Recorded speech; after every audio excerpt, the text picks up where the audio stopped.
నమస్కారం RR6 news కు స్వాగతం.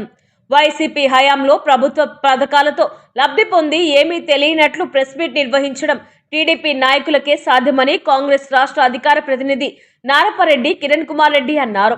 మనుబోలు మండలంలోని అక్కంపేట గ్రామంలో బుధవారం ఆయన విలేకరుల సమావేశాన్ని నిర్వహించారు. ఆయన మాట్లాడుతూ గత వైసీపీ ప్రభుత్వంలో గ్రామంలోని టీడీపీ నాయకులు వారు పథకాలతో లబ్ధి పొందారన్నారు. వాటి గురించి నేను మాట్లాడడం లేదని ఆయన చెప్పారు. ఓ నాయకుడు పొట్టేళ్ల కాలువలో వారం రోజులు జేసీబీ పెట్టి 16 లక్షలు బిల్లు పెట్టుకుంది వాస్తవం కాదా అని ప్రశ్నించారు. నీరు చెట్టు పనుల్లో ఎంత నగదు వెనుక వేసుకున్నారో అందరికీ తెలుసు అన్నారు. అనంతరం మాజీ విద్యా కమిటీ చైర్మన్ అంబటి శ్రీనివాసరెడ్డి మాట్లాడుతూ వడ్లపూడి గ్రామంలోని సర్వే నంబర్లతో అక్కంపేటలో టీడీపీ నాయకులు యూరియాను తీసుకుంది వాస్తవమా కాదా అన్నారు. సంస్కారం లేకుండా మాట్లాడడం తగదని ఆయన సూచించారు. వ్యక్తిగత ఆరోపణలు చేస్తే ఊరుకునేది లేదన్నారు. ఈ కార్యక్రమంలో దండు అమర్నాథ్ రెడ్డి, పల్లం రెడ్డి శ్రీహరిరెడ్డి, తాడిపర్తి సతీష్ రెడ్డి, శ్రీనివాసులు, రామయ్య తదితరులు పాల్గొన్నారు. నిన్నటి రోజున అక్కంపేట గ్రామంలో తెలుగుదేశం నాయకులు ప్రెస్ మీట్ పెట్టి యూరియాకి సంబంధించి గతంలో నా సహచరుడు, నా సోదరుడు అంబటి శ్రీనివాసరెడ్డి గారు గ్రామంలో రైతులకు యూరియా సరిగా అందడం లేదని మాట్లాడితే దాని మీద సభ్యత సంస్కారం లేకుండా తెలుగుదేశం నాయకుడైనటువంటి కోదండరామరెడ్డి గారు మాట్లాడడం జరిగింది. వాస్తవంగా అయితే నేను ఈ గ్రామానికి సంబంధించి రాజకీయంగా మాట్లాడాలని కాకపోయినా ఈ గ్రామస్తుడిగా అతనితో కలిసి గతంలో నేను వైఎస్ఆర్ కాంగ్రెస్ పార్టీలో ఉన్న దాని గురించి మాట్లాడేవాళ్ళు. ఇప్పుడు యూరియా గురించి మాట్లాడితే అసలు నేను రోజు వచ్చి సమాధానం చెప్పాల్సిన బాధ్యత కూడా. నిన్న మాట్లాడుతూ వైఎస్ఆర్ కాంగ్రెస్ పార్టీకి సంబంధించి కొంతమందికి పాత ఇళ్ళకు బిల్లులు చేసుకున్నారు, వీళ్ళ జీవానికి కొంతమంది అధికారులు బలయ్యారని మాట్లాడారు. నేను అడుగుతున్నా కోదండరామరెడ్డిని, వాళ్ళ మీద అర్జీలు పెట్టింది ఎవరు? వాళ్ళ ఉద్యోగాలు పోవడానికి కారణం ఎవరు? పోతే నీకు తెలియదేమో, ఎందుకంటే వైఎస్ఆర్ కాంగ్రెస్ పార్టీలో నువ్వు లేవు. నువ్వు ఎప్పుడు వచ్చావు? 2013లో నేను సర్పంచ్ ఉన్నప్పుడు నేను గ్రామంలో తీసుకొచ్చి సిమెంట్ రోడ్లు పనులు ఇస్తే దానిలో ఏదో 4 రూపాయలు మిగిలితే ఇంక నీ గ్రామం మీద బట్టి దోచుకొని తినొచ్చని అక్కడ నుంచి అంబటి వెంకట సుబ్బారెడ్డితో కలిసి నీరు చెట్టు పనులు చేసుకొని తెలుగుదేశం అధికారం అయిపోగానే మళ్ళీ వెళ్ళిపోయావు. 5 సంవత్సరాలు వైఎస్ఆర్ కాంగ్రెస్ పార్టీలో ఇక్కడికి రాలా. ఈరోజు దళితులకు ఒక కట్టి యూరియా ఇస్తే మీ కింద కడుపుమంటని నోటుకు వచ్చిన విధంగా మాట్లాడు. నేను అడుగుతున్నా, 5 ఏళ్ళు అధికారంలో ఉంటే ఈ గ్రామానికి సంబంధించి కానీ లేదా దళితులకు సంబంధించి కానీ నువ్వు అధికారంలో ఉన్నప్పుడు కనీసం ఒక పెన్షన్ చేయించే వాళ్ళకి. వైఎస్ఆర్ కాంగ్రెస్ పార్టీ అధికారంలోకి వచ్చిన తర్వాత నిన్న మాట్లాడినటువంటి పోలయ్యతో సహా 46 మందికి చర్మ కళాకారులు, డప్పు కళాకారులు పార్టీలు చూడకుండా చేయించినటువంటి వ్యక్తులు మేము. అదేవిధంగా వైఎస్ఆర్ కాంగ్రెస్ పార్టీ ఆ రోజు ఉన్నాం. ఆ రోజు నీకు దళితులు గుర్తుకు రాలా, నీరు చెట్లు మనం ఎంత దోచుకుందాం అనే ఒక కాన్సెప్ట్ తప్ప అప్పుడు నీకు దళితులు గుర్తుకు రాలా. ఈ ఊర్లో ఒక పేదోడికి ఒక సహాయం చేయాలా, ఒక పెన్షన్ తీసిలా, అది అయిపోయింది చరిత్ర. ఇక్కడ వైఎస్ఆర్ కాంగ్రెస్ పార్టీకి సంబంధించి ఇళ్ల గురించి మాట్లాడుతున్నాం. ఇళ్ల గురించి మాట్లాడితే వైఎస్ఆర్ కాంగ్రెస్ పార్టీలో నేను అప్పుడు ఇక్కడ నాయకుడుకున్నా ఏ రోజు అధికారులకు తప్పు చేయమని నేను చెప్పలా. మొట్టమొదటిగా నేను నీ పక్కన నడుచుడు ఎనమడుగు వేణుగోపాల్ రెడ్డి, అతనికి 2021-22 అంటే వైఎస్ఆర్ కాంగ్రెస్ పార్టీలో ఇల్లు మంజూరైంది. అతను ఎప్పుడు ఇల్లు కట్టాడు ఈ ఊర్లో అందరికీ తెలుసు. వైఎస్ఆర్ కాంగ్రెస్ పార్టీలో తెలుగుదేశం నాయకుడు నిన్న నీ పక్కన ఉండేటటువంటి ఎనమడుగు వేణుగోపాల్ రెడ్డికి 14/12/2021లో నాట్ స్టార్టెడ్ కింద ఉంది. 14/12/2021లో బేస్మెంట్ లెవెల్ బిల్లు పెట్టారు. 8/2/22లో మళ్ళీ బిల్లు పెట్టారు. 15/2/22లో మళ్ళీ బిల్లు పెట్టుకున్నారు. ఈరోజు 1,28,800 రూపాయలు అతనికి పడితే సరే, గతంలో వైఎస్ఆర్ కాంగ్రెస్ పార్టీలో మేము ఉన్నప్పుడు తెలుగుదేశం నాయకుడి ఇంటికి బిల్లు పెట్టుకుంటే మేము ఆ రోజు మేము ఏమైనా చేసి ఉండగలం, రికవరీ చేసి ఉండగలం, లేదా అధికారిని ఇబ్బంది పెట్టి ఉండగలం. మేము చేయలే ఆ పని. కాబట్టి నాంది పలికిందే మీవాడు, నీ పక్కనుండేవాడు. నువ్వు నిన్న మాట్లాడేటప్పుడు వాడి గురించి మాట్లాడాలి. ముందు ఆ వేణుగోపాల్ రెడ్డి అనే అతను మొట్టమొదటిగా తప్పు చేసింది అతను. దాని తర్వాత పెట్టినట్టువన్నీ 2023లో పెట్టినట్టు. కాబట్టి ఏదో ఒక పేదవాడికి 10 రూపాయలు ఇంటికి వస్తే నీకేమంత కడుపుమంట? ఎందుకు మాట్లాడాలి నువ్వు? వాళ్ళ మీద కాగితాలు పెట్టావు. ఇప్పుడు నేను అడుగుతున్నా, ఇప్పుడు 2024లో ఫైనల్ బిల్లు ఇప్పుడు ఇంజనీరింగ్ అసిస్టెంట్ చేత పెట్టించి అదే పాత ఇంటికి ఈరోజు నేను కాగితం పెడతా, ఉద్యోగం ఉంటుందా? మీరు చేసిన పనులు మేము చేస్తామా? కాబట్టి అర్జీలు పెట్టి ఆ అధికారులని ఇబ్బంది పెట్టింది మీరు. పేదవాడికి సహాయం చేస్తే మీకు ఏమంత బాధ, ఏమంత కడుపు? ఈరోజు మీ అధికారం మీరు చేయండి. మీరు చేసే ఘనకార్యాలు అని చెప్పమంటావా? ఇదిగో అధికారం రాగానే పొట్టేల కాలం మీద డీసిల్టింగ్ అది దగ్గర 16 లక్షల రూపాయలు. ఎన్ని రోజులు పనిచేసిందంటే బండి 6 రోజులు పనిచేయలే. కాబట్టి నువ్వు ఈ ఊరి మీద పడి ఏదో చిల్లర సంపాదించుకొచ్చిన చిల్లరగాడివి ఏం మాటలు ఇవి? నీ స్థాయి ఏంది? నువ్వు మాట్లాడే మాటలేంది? కాబట్టి ఇంతమందికి మేమైనా పార్టీలు చూసి పెన్షన్లు ఇచ్చామా? పార్టీలు చూసి ఇళ్ల స్థలాలు ఇచ్చామా? ఊర్లో అసలు ఈ పార్టీ ఉందా? గౌరవంగా చిన్న గ్రామం అందరూ కలిసిమెలిసి ఉండేటటువంటి గ్రామంలో మీరు నిన్న మాట్లాడే భాష ఏంది? కాబట్టి ఇతనికి సంబంధించినంతవరకు స్పష్టంగా ఏదో 10 రూపాయలు ఊరి మీద సంపాదించుకుందాలని. ఎందుకంటే నేను ఎందుకు చెప్తానంటే అధికారం వచ్చినప్పుడు ఎవరన్నా మంచి పనులు చేయండి, 10 రూపాయలు సంపాదించుకోండి నేను చెప్పాను. మీరు ముందేం చేశారు? తాగే నీళ్ళ పాయింట్ నుంచి ముగించారు. తర్వాత బడిలోకి వచ్చి బడిని నాశనం చేయాలని చూశారు. సరే అది అయిపోయింది. కాబట్టి మీరు దాని తర్వాత ఏం చేశారు? ఈ దళితులకు పెన్షన్లు వస్తుంటే వాళ్ళ మీద అర్జీ పెట్టారు. తీరా వాళ్ళు దానబోతే వెళ్ళారు. కాబట్టి మీరు చేసే పనులు ఈరోజు అదే వాటర్ ప్లాంట్ కాలనీలో పెట్టాలని మెట్టు రవి గారు నన్ను అడిగితే సంతోషంగా పెట్టమని చెప్పాను. ఆయన అడిగితే నేను ఒప్పుకుంటే మీరేం చేశారు? పోయి ఆడ ఎరంపల్లి మెయిన్ రోడ్డుకి పెట్టుకోమంటే పోయి లింగారెడ్డిపల్లి రోడ్లో ఉండేటటువంటి వాటర్ ట్యాంక్ అక్కడ గోడలు పగలు కొట్టి దాన్ని నాశనం చేసి అక్కడ కట్టారు. సరే అప్పుడు కూడా నేను పంచాయతీ తీర్మానం ఆపిపెట్టా. గౌరవ ఎమ్మెల్యే గారు ఫోన్ చేసి చెప్తే పంచాయతీ తీర్మానం ఇస్తూ ఇక్కడ ఏదైతే ఊర్లో మేము జీతం ఇస్తున్నామో ఆ జీతాన్ని అక్కడ కొనసాగించండి, ఆ మనిషిని కొనసాగించండి. నేను పోయి 1500 ఇస్తానంటే జీతం ఇక్కడ 10,000 ఇస్తుంటే ఆడ 1500 ఇస్తారు. అది కూడా పక్కన పెట్టి మీతో మాట్లాడి నేను మెట్రో మీతో మాట్లాడి ఒక 4,000 అయినా కొరవ 4,000 పంచాయతీలు ఇస్తామని చెప్పాను. అది కూడా పోయి 2,000 ఇస్తూ ఉంటాం. అసలు ఊళ్ళో కనీసం ఒక 2 లక్షలు 3 లక్షలు ఖర్చు పెట్టి ఒక వాటర్ ఎంత తిని ఉంటావు నువ్వు? ఈ బతుకు ఒక వాటర్ ప్లాంట్ పెట్టలేక పక్క పంచాయతీలు వచ్చి ఈ పంచాయతీలు ప్లాంట్ పెట్టారు. గతంలో వీరంపల్లికి సంబంధించి కొండపాలెం గ్రామం నుంచి ఈ గ్రామంలో పెత్తనం చేశారు. నేను వచ్చిన తర్వాత అది లేదు, మళ్ళీ ఇప్పుడు మొదలైంది. అదంతా అయిపోతే నువ్వు నన్ను పిలిచావా లేదా? దొడ్డరవి ఇంటికి పిలిచి కాంప్రమైజ్ చేసుకున్నాం, ఇక నా ఊర్లో గొడవలు లేకుండా కలిసిమెలిసి పోదామని పిలిచావు. దేనికోసం పిలిచావు? నీ నీటి సంఘం అధ్యక్షుడు పదవి కోసం పిలిచావు. మళ్ళీ ఏమన్నా దాని ప్రకారం ఉన్నావా? మళ్ళీ ఎలక్షన్ కావాలన్నావు. సరే నువ్వు పోతే నీ బతుకు అడుగురు ఆటో ఎక్కలా. నేను అప్పుడు ఎలక్షన్ కంటే మళ్ళీ ఎమ్మెల్యే గారు ఫోన్ చేసి కిరణ్ ఎలక్షన్ వద్దు సర్దుకోమంటే ఆ రోజు ఒక టీసీ మెంబర్ మేము తీసుకుని 2 టీసీ మెంబర్ వాళ్ళకి ఇచ్చి నీకు పదవి ఇచ్చావు. పోనీ అదేమన్నా అబద్ధమా? నేను ప్రమాణకం చేస్తున్నాను, ప్రమాణకం చేస్తావా? ఊర్లోకి వచ్చి నేను కిరణ్ దగ్గర పోలేదని చెప్తావు. కాబట్టి నువ్వు అసలు నీ గురించి మాట్లాడడమే మా స్థాయి మేము తగ్గించుకున్నట్టు ఉంటుంది. నువ్వు ఒరే తరే కాపోళ్ళు పుట్టకలు అవసరమా నీకు?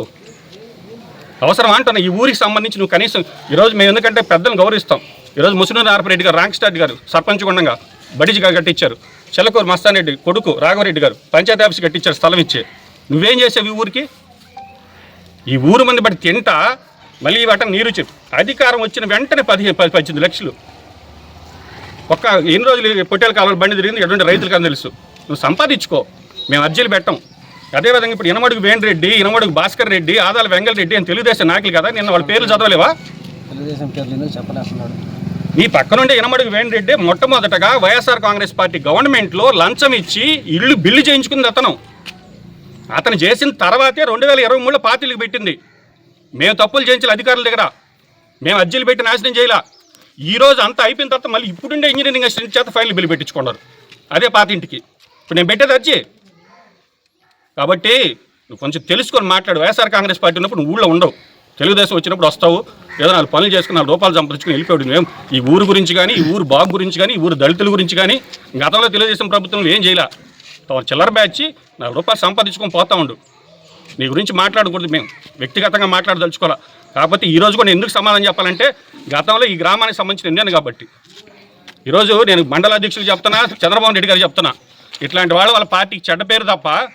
ఎందుకంటే ఈ గ్రామానికి సంబంధించి ఈరోజు మా తల్లిగారు సర్పంచ్గా ఉన్నారు.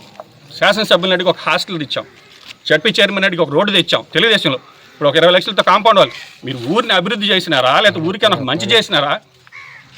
కాబట్టి యూరియా విషయంలో కూడా యూరియా కొరత అనేది దేశవ్యాప్తంగా ఉంది, రాష్ట్ర వ్యాప్తంగా ఉంది. ఈరోజు ఏదో తెలుగుదేశానికి సంబంధించి సర్వేపల్లి గురించి మేము మాట్లాడలా. నీకేం అధికారం నుండి రైతు భరోసా కేంద్రంలో వచ్చి కూర్చుంటావు? నువ్వు అసలు నువ్వు కూర్చున్నావు కాబట్టి మేము మాట్లాడాం. కానీ మనుగోలు పోయి అక్కడ పోయి వీళ్ళేదో సొసైటీలో తెచ్చుకుంటే వాళ్ళ మీద మాట్లాడతారు. కాబట్టి స్పష్టంగా చెప్తున్నాం, వ్యక్తిగత విషయాలు ఈ గ్రామం చిన్నది, చాలా గౌరవంగా ఉన్నతంగా ఉండండి. ఎందుకంటే గ్రామ రాజకీయాలు నేను మళ్ళీ మాట్లాడదలుచుకోవాలా. నేను నాతో కూడా ఉండి సహచరుడు, ఇన్నేళ్ళు నాతో పాటు నడిచిన వ్యక్తి, బాధ్యత కలిగిన వ్యక్తి, విద్యా కమిటీ చైర్మన్ ఉండి బడి ఈరోజు ఈ స్థాయికి రావడానికి ఒక కారణమైన వ్యక్తి. నువ్వేం చేసావా ఈ ఊరికి? నీ జోబులోంచి 1 రూపాయి తీసి పెట్టావా? నువ్వు ఎంత తిన్నావు తెలుసా? ఎక్కంపేట మీద నీరు చెట్టు అయితే, సిమెంట్ రోడ్లు అయితే, వర్కలు అయితే తిను. నువ్వు 10 రూపాయలు సంపాదించుకో. నేను చెప్తున్నా, ఇప్పుడు కూడా మీరు అవినీతి చేసుకోండి. మేము ఒక అర్జీ కూడా పెట్టమని ఆ రోజు చెప్పాం, ఈరోజు చెప్తున్నాం. ఇంజనీరింగ్ అసిస్టెంట్ ఈరోజు ఎనబడి వేనికి ఫైనల్ బిల్లు ఏది ఎప్పుడో కట్టిన ఇంటికి వైఎస్ఆర్ కాంగ్రెస్ పార్టీలో 2021లో బిల్లులు పెట్టుకొని 22 డబ్బులు తీసుకొని మళ్ళీ ఇప్పుడు ఫైనల్ బిల్లు కొట్టించుండవు. ఇప్పుడు నేను కాగితం పెడితే ఆ మనిషి ఉద్యోగం పోతా? మీరు చేసిన బుద్ధిమాల పనులు మేము చేస్తామా?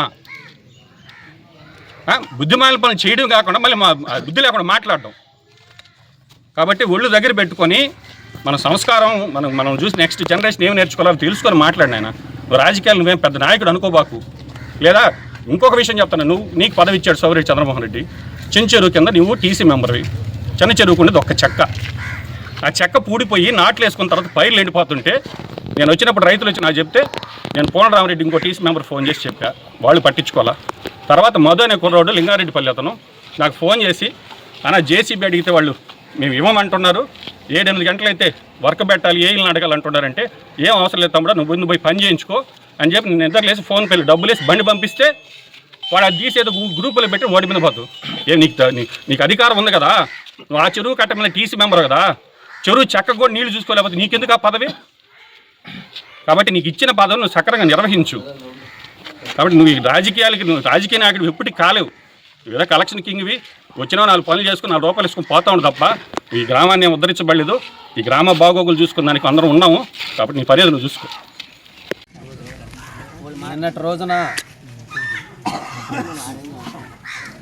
మొన్నటి రోజున రైతు భరోసా కేంద్రానికి వెళ్ళటం జరిగింది. నేను రైతు భరోసా కేంద్రంలో యూరియా కొరతలకి జనాలు క్యూలో ఉన్నారు.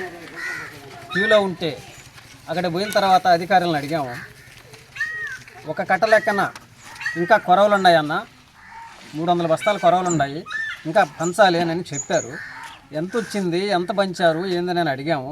కొంచెం తొందరగా పంచండి, నాట్లకి టైం అయిపోతుంది, నాట్లు వేసి 20 రోజులు పైన అయిపోతుంది. ఇప్పుడు ఒక్క కట్ట కూడా పూర్తిగా ఇప్పటికి రాని కార్డులు ఉన్నాయి, ఒక కట్ట కూడా రాని కార్డులు ఇప్పుడు కూడా ఉన్నాయి, నిరూపిస్తాం.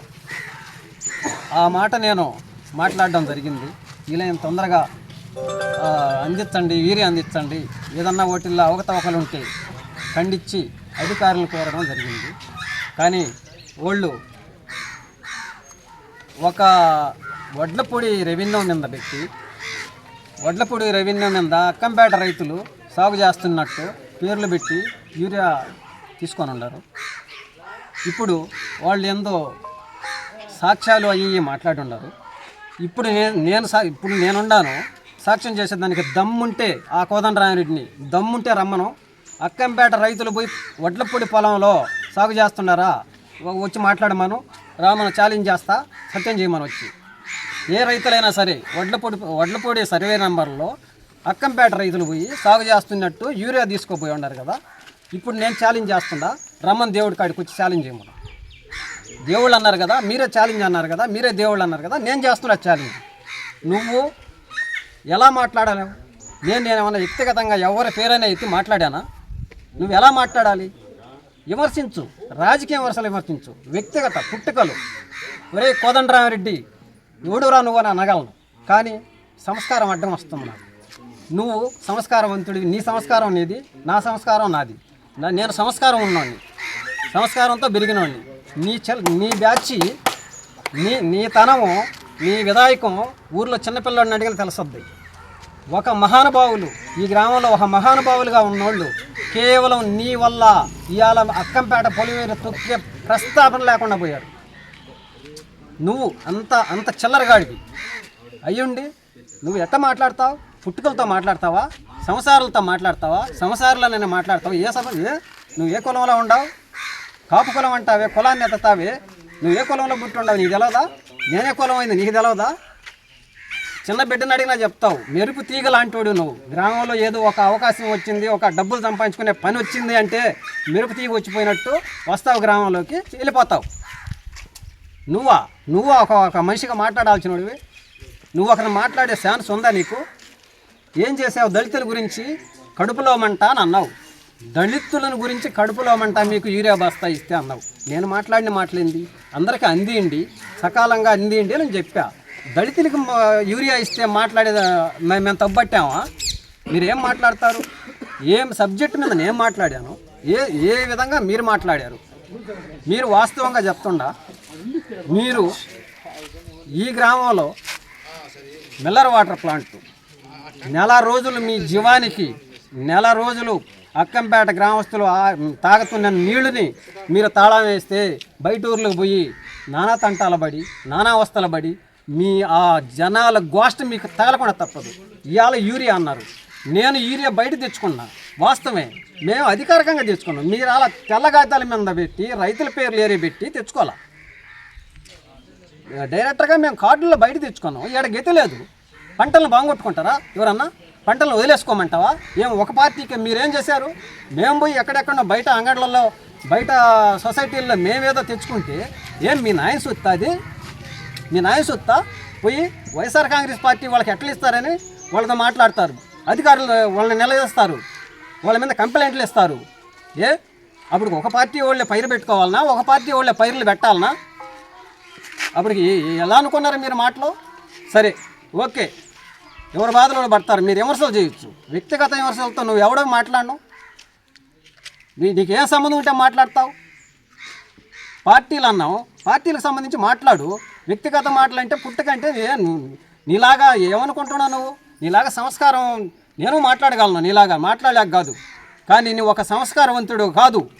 నేను సంస్కారంగా పెరిగాను, నన్ను చూసి మా సంస్కారాన్ని చూసి తెలుసుకో నువ్వు కావాలనుకుంటే. వైఎస్ఆర్ కాంగ్రెస్ పార్టీలో ఎప్పుడన్నా ఉనిందా యూరియా కొరత ఈ విధంగా? ఎప్పుడన్నా కార్డుల సిస్టమ్ ఉనిందా? పెట్టారు, తంటాలు పడుతుండారు, బయటపడే బాధలు బయటపడుతున్నారు. మీరే చెప్పారు, రంగయ్య కాడు కొన్నా, వాడు కొన్నా, వేడి కొన్నా, కొనకుండా మానుకోమంటావా?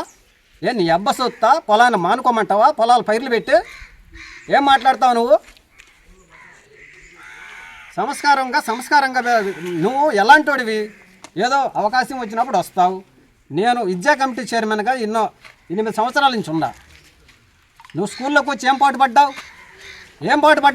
బరిలతోలు మేపాలన్నావు. నువ్వా ఒక బేదోడు చదివే గవర్నమెంట్ స్కూల్లో నువ్వు ఎంత రాజకీయం, ఏదో ఒక ప్రభుత్వం వచ్చిందని సగం రోజు జరిగిపోయింది. నువ్వేమన్నా గ్రామానికి ఏమన్నా అభివృద్ధి ఏదన్నా ఒకటి తెచ్చావా? లేదు పేద ప్రజలకి ఏమన్నా ఒక విధాయకం చేసావా? ఎన్ని పెన్షన్లు తెచ్చావా?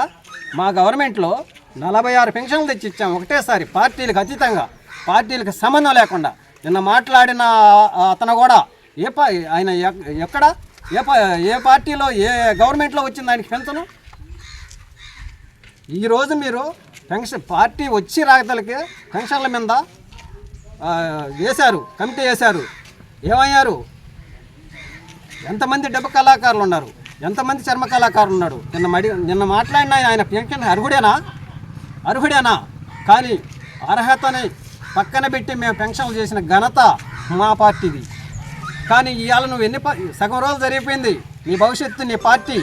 ఇవాళ నువ్వు ఎంత పెన్షన్లు తెచ్చిచ్చావు గ్రామానికి, దళితుల గురించి ఏదో మాట్లాడుతున్నావు. మీరు ఇప్పుడు కూడా మీకు టైం ఉంది, 2 సంవత్సరాల టయాల్లో మీరు ఏదైనా గ్రామానికి అభివృద్ధి చేయండి. గ్రామాన్ని గురించి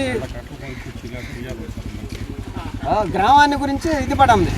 ఒక 100 కట్లు కొనక్కొచ్చి ప్రజలకి లేక విఆర్ఓ కాడ తెల్లగాయతాల మీద వాళ్ళ దొంగ సంతకాలు పెట్టించుకొని నువ్వు ఇలాగా ఈ పని చేసినోడివి. నువ్వా గ్రామాన్ని ఉద్ధరించేది, దళితులను ఉద్ధరించేది? ఎందుక నీ గురించి టైం వేస్ట్ గ్రామంలో మాట్లాడుకోవడం. మెరుపు తీగలాగా గ్రామానికి వచ్చిపోయేవాడివి.